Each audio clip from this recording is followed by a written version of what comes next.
Kauni, ngayon naman ay may bago akong ituturo sa inyong bagong trick sa Facebook. Di ba napapalitan yung background niya ng white and dark? So ngayon pala guys, napapalitan din siya ng ibang kulay. Basta i-download nyo lang po ito sa Play Store nyo at mapapalitan natin yung background ng Facebook natin ng iba-ibang kulay. Ngayon punta tayo sa ating Play Store. I-search nyo lang po dyan yung pink background social. Ayan, yan po yung hahanapin natin dito sa Play Store.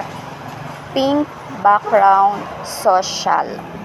Ayan. So, pag nahanap na natin yan, marami pong lalabas dyan.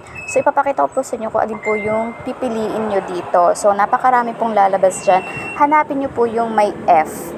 Ayan. I-scroll nyo lang po kayo pababa. Parang may rainbow, tapos may F dyan. Ayan po yung i-click nyo. Yan po yung gagamitin natin.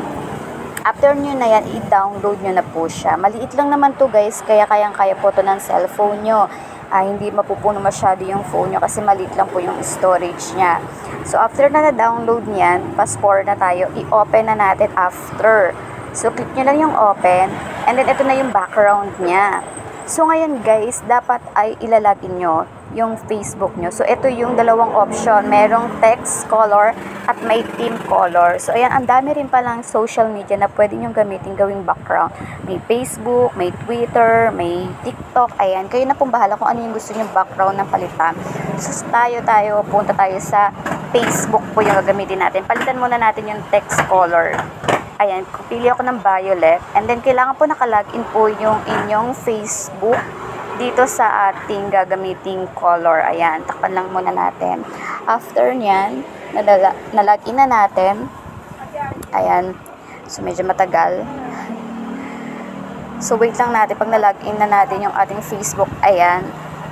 At ito na, i-confirm nyo lang kung ito yung Facebook nyo. Ayan, di ba yung background text niya, kulay violet na. So, yun ay para sa text color. Ayan, guys. O, diba? So, napapalitan pala siya ng kulay. So, ngayon naman, try naman natin yung theme. Theme naman po yung papalitan natin o yung background naman ng Facebook. Pili ulit tayo ng kulay. Violet po yung pipiliin ko kasi favorite ko po yan. At ayan po, nakikita nyo na violet na po yung background ng ating Facebook. O diba, bongga. Kung ako sa inyo guys, itry nyo na po yan kasi libre lang naman po iyan. So, yun lang, and thank you for watching guys.